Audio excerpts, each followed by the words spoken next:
All of his co-workers were gone. What could it mean? Stanley decided to go to the meeting room. Perhaps he had simply missed a memo.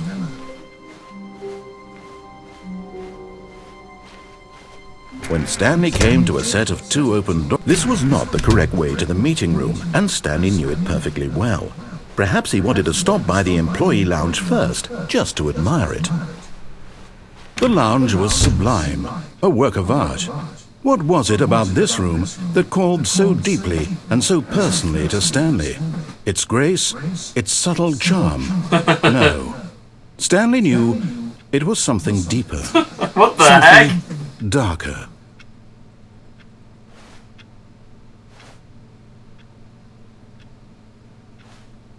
Yes, really worth it being here in the room. A room, but eager to get back to business, Stanley took the first open door on his left. And so he detoured through the maintenance section, walked straight ahead to the opposite door, and got back on track. Yet there was not a single person here either. Feeling a wave of disbelief, Stanley decided to go up to his boss's office, hoping he might find an answer there. Coming to a staircase, Stanley walked upstairs to his boss's office.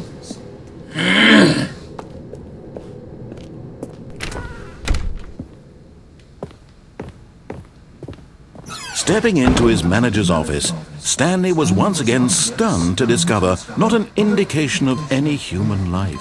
What could it mean? Stanley wondered. Stanley was in such a rush to get through the story as quickly as possible, he didn't even have a single minute to just let the narrator talk. That kind of anxiety isn't healthy. So he relaxed for a few moments with some calming New Age music. They didn't have that text on screen originally.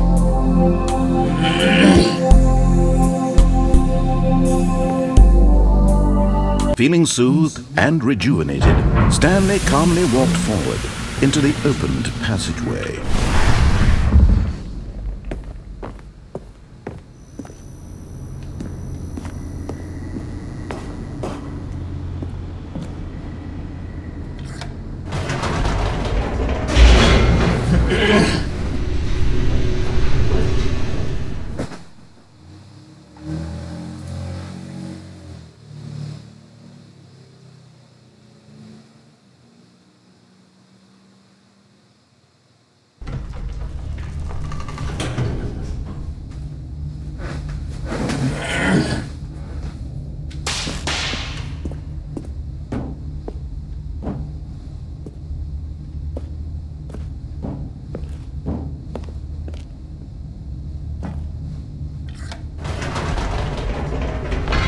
Whoops, nope, never mind. Stanley actually got back into the elevator and went back up. Silly me.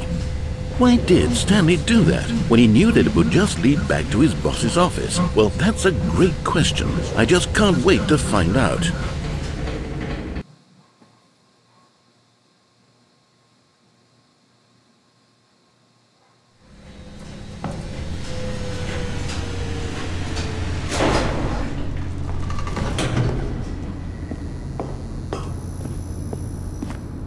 Here we are, Stanley. It's your boss's office. Exactly the way it was before you got onto the elevator. It's still just exactly what it is. What a decision you've made to come up here and look at the office again. This has fleshed out the plot of the story in new and fascinating ways I could have never anticipated. It's that keen eye for storytelling that you have, an incisive rapid fire of critical plot points, one after the other, weaving a rich tapestry of uncompromising narrative. Wow!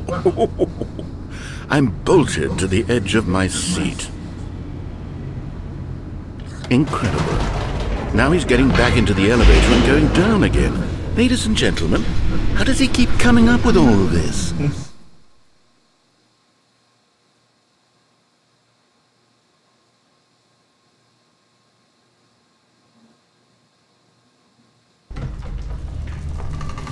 Surely this time Stanley will walk forward into the spooky corridor, won't he? Stanley walked straight ahead through the large door that read Mind Control Facility.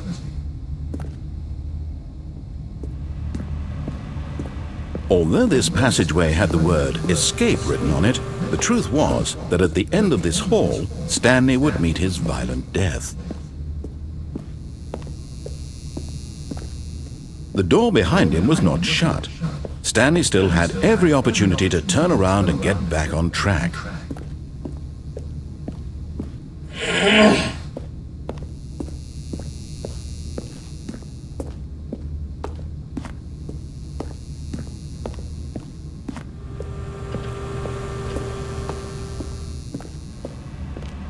But of course, Stanley thought better of it and realized he simply had too much to live for.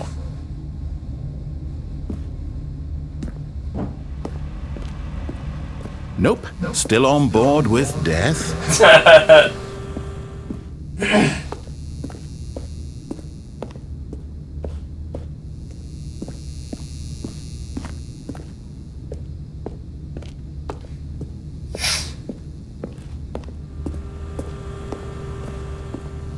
At this point, Stanley was making a conscious, concerted effort to walk forward and willingly confront his death.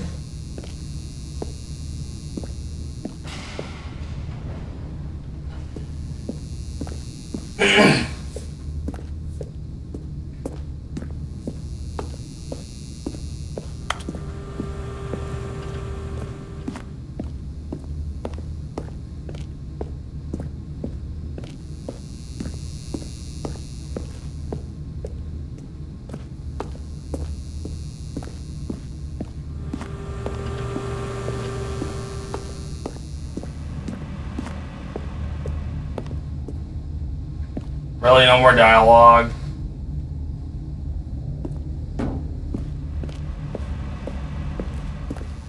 Maybe me progressing the dialogue ruined it.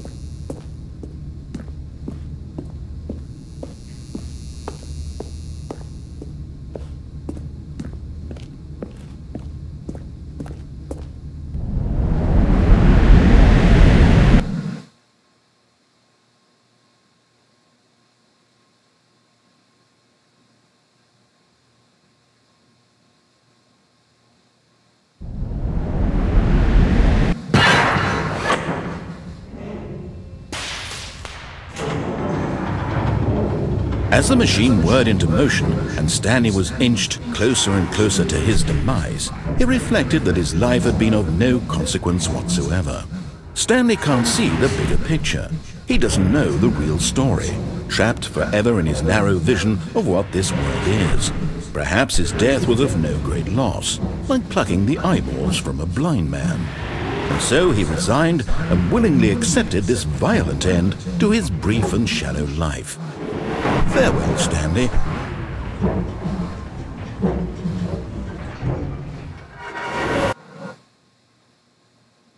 Farewell, Stanley, cried the narrator, as Stanley was led helplessly into the enormous metal jaws. In a single visceral instant, Stanley was obliterated as the machine crushed every bone in his body, killing him instantly.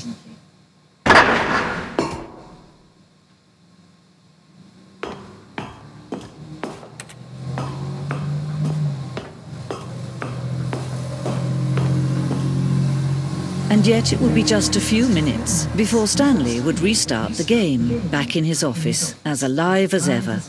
What exactly did the narrator think he was going to accomplish?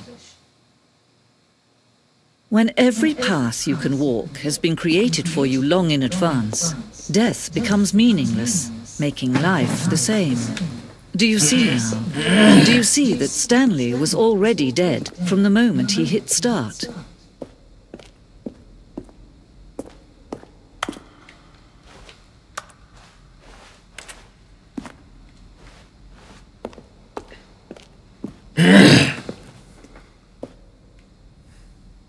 Nature painting is Stanley's computer.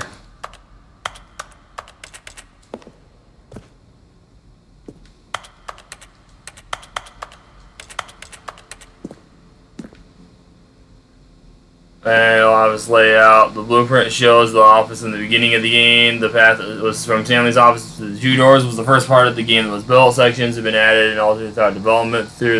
Though the core layout remains almost identical to the first iteration.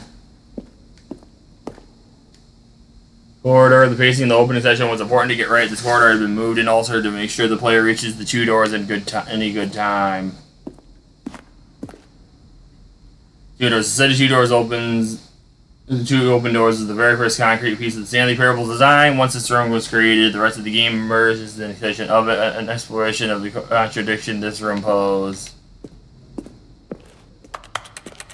Filing cabinets.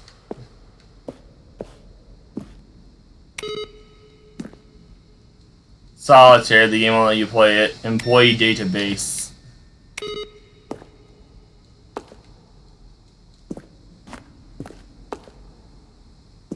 See here, based on the work of the Stanley Parable 2013 team, additional level design, Colin Eddings, Jack Parsons, programming Jesus Higueras, animation by Soderbergh, Maxim, and Ledwood, characters, Stanley character skin, tag art, Dean Darko, webmaster, Shane Sweeney.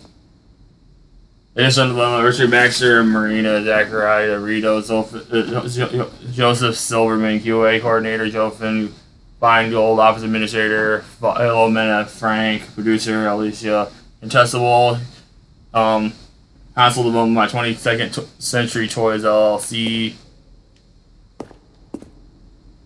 model design, Andrea, and then all those. I'll only read stuff off if it's actually of any sort of interest.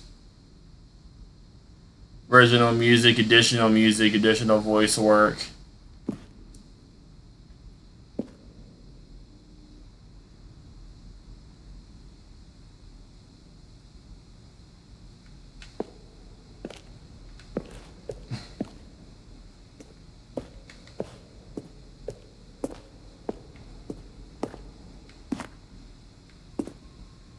I'm thinking they added on to what was in this originally. I don't know. Office clock.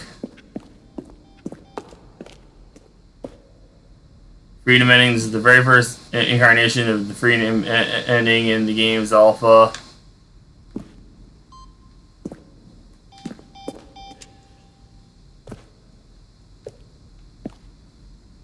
Countdown desk. One of the desks was from an early version of the countdown ending.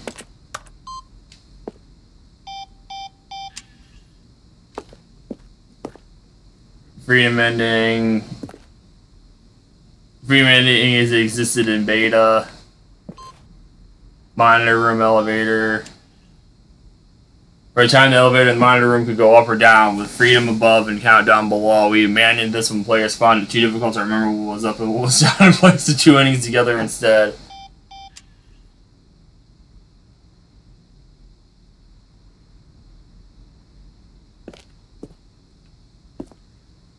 Countdown room, an early version of the countdown room.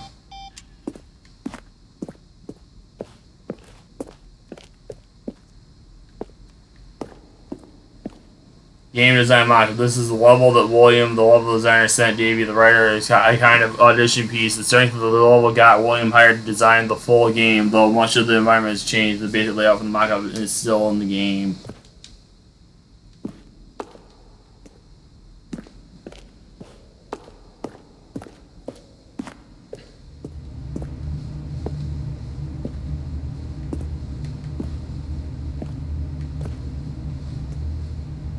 Stanley's office. From left to right, the evolution of Stanley's office over time. The first was created in November 2011, the second in 2012, and the third in February 2013.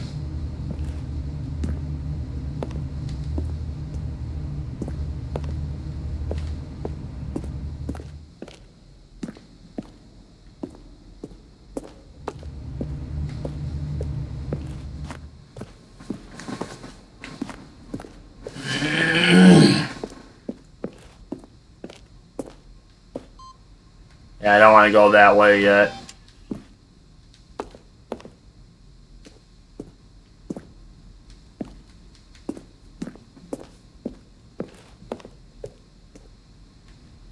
The ending screen had depicts an early version of the ending known as the ending, which is eventually cut and merged with another part of the game.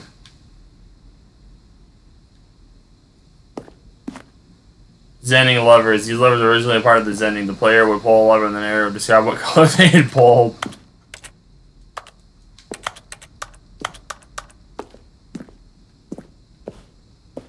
The game is now paused. Begin the game again. Resume options. Return to menu.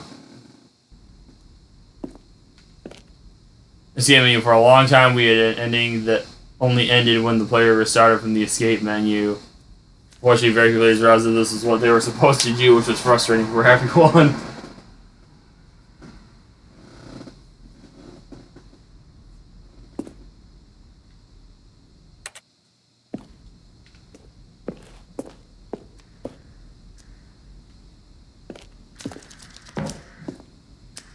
Apartment timer.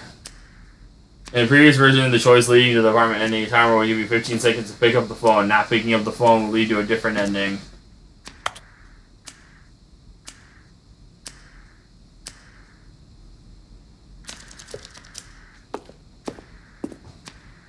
Cargo. The second version is functionally the same as what is in the final game, but we wanted it to look more like a place where cargo was actually stored.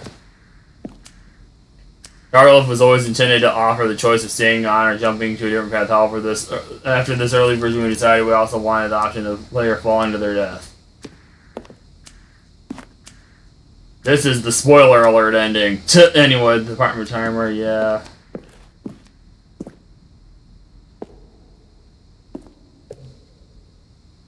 The early version of the lounge.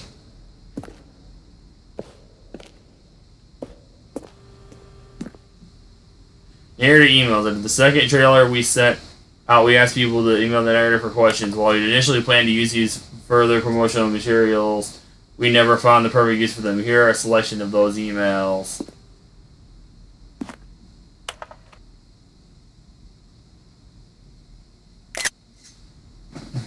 I'll read these in a different video. Right now I'm just going to go ahead and wait for them to flick.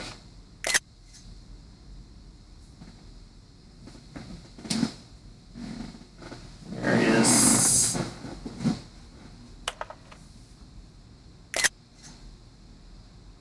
Capybaras.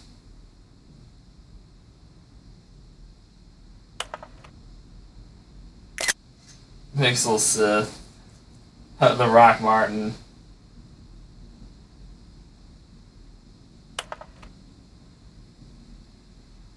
What the hell, Dink Dunk Gay? Are you gay?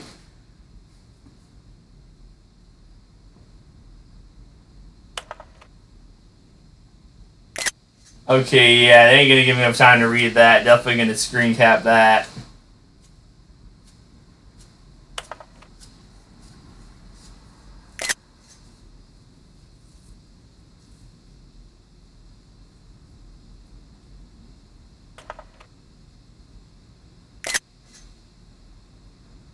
What is the difference between a duck?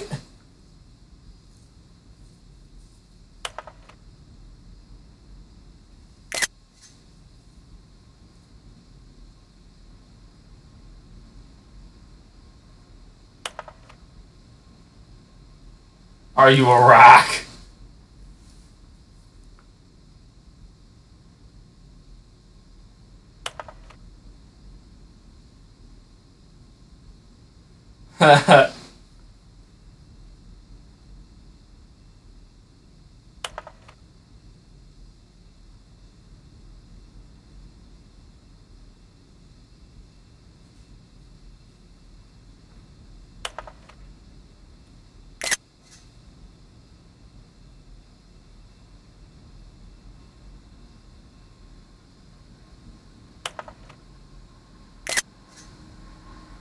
Okay.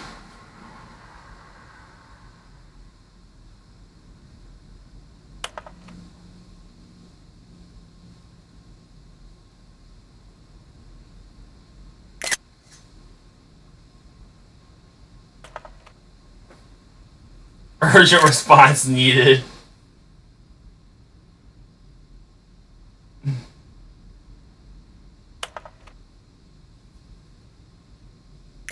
Dead strong bad.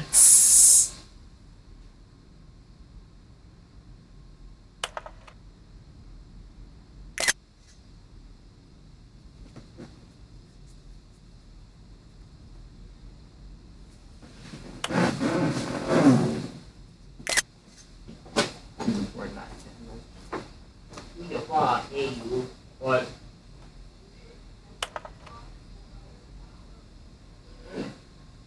You're not getting food yet, Punk. You already had food. No, don't be at me.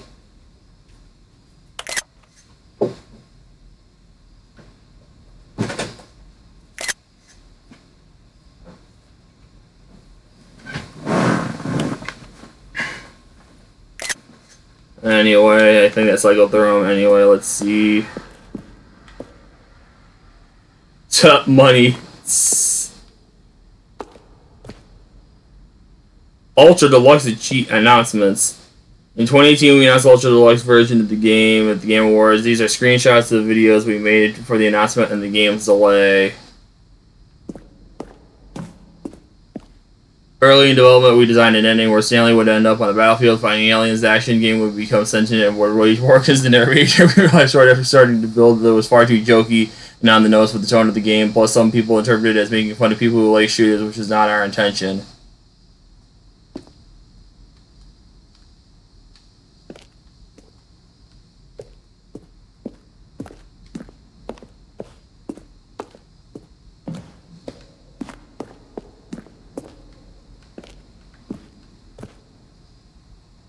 Early version, the maintenance room.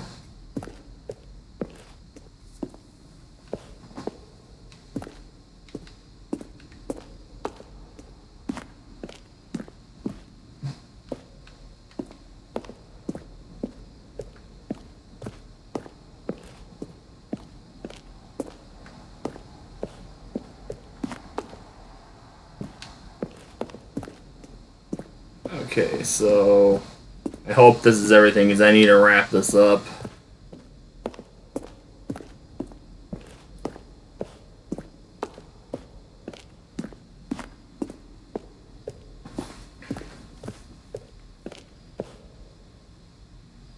Change out the development of the boss's office.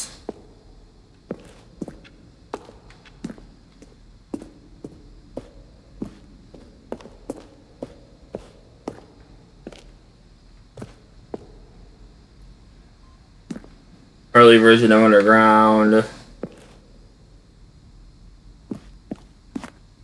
Now then, this elevator for sure will get him right back on track to where he was supposed to be in the story. Stanley walked over the bridge. Recorded dialogue for the entire game roughly 3 separate times over the 2 years of development. These are clips for early takes that were not used in the final game. When Stanley came to the lift, he traveled upward to the power source at the top of the facility to end this injustice forever. And finally, he pushed the number 6. Stanley walked over the bridge. Stanley pushed the number 6. And finally, he pushed the number 9. Still nothing? I don't know. Well, in that case, I'll tell you what, you win. Congratulations. You did it. I know you put in a lot of hard work, and it really paid off, so good job.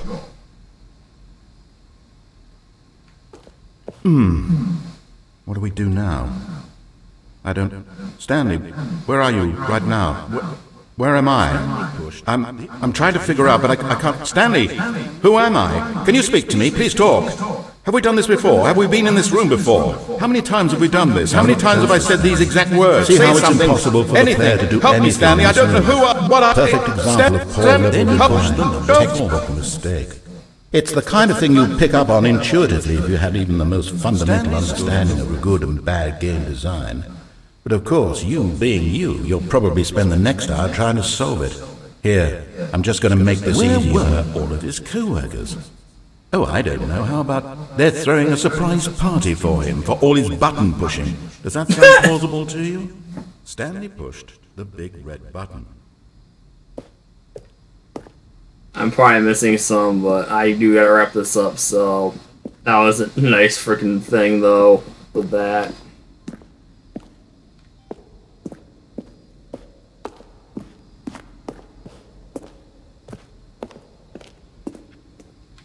Let me see.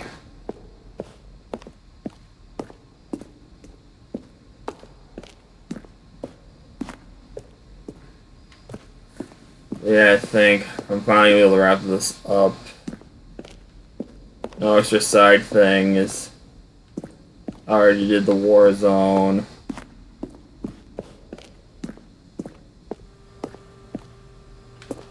The narrator emails.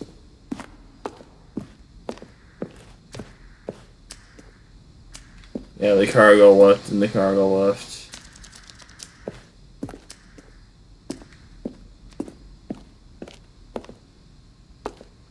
The flow of the hallways along the first two doors was important to get right, since players will play them so many times we discussed the number of designs, but also it was the simplest version that won out.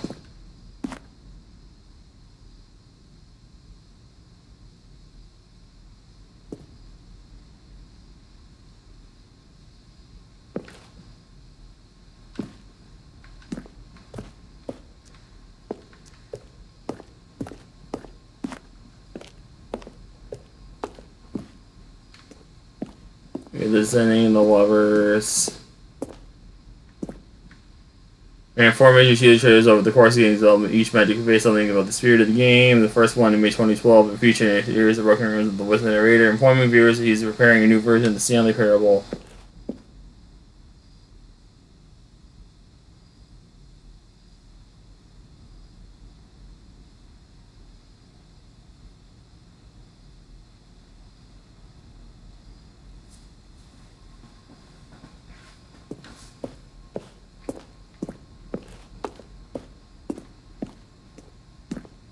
The game is paused room.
Really hope I haven't missed anything.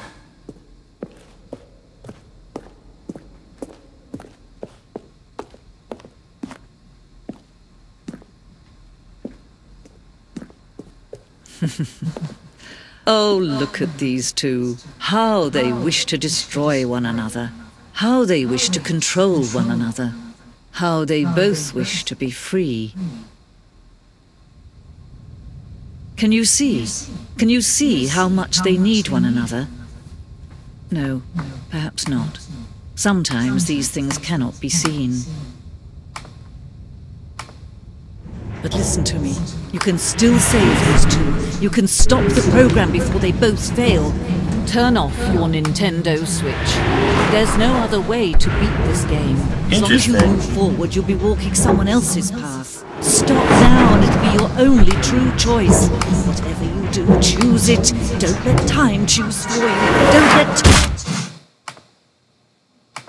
And so Slimber was like, yay, we died.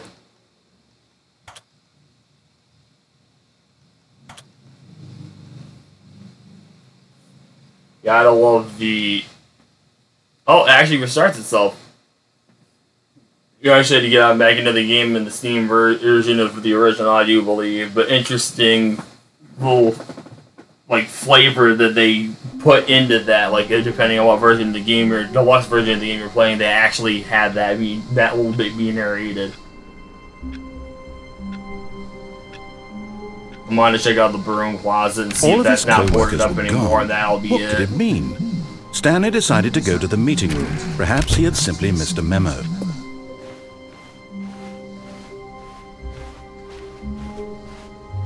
When Stanley came to a set of two open doors, this was not the correct way to the meeting room, and Stanley knew it perfectly well. Perhaps he wanted to stop by the employee lounge first, just to admire it. Standing now in this incredible room, Stanley for the first time understood true happiness. Then the feeling went away, and he felt sad again.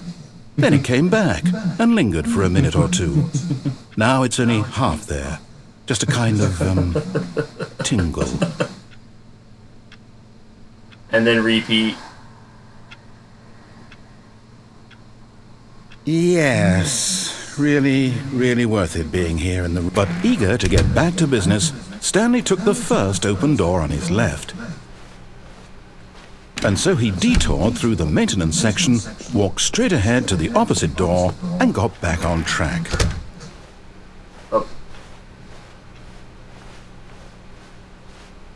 Yet there was not a single person here either. Feeling a wave of disbelief, Stanley decided to go up. Well, I guess I'll find out off screen or whatever if it's not boarded up anymore when you get out and back to the game.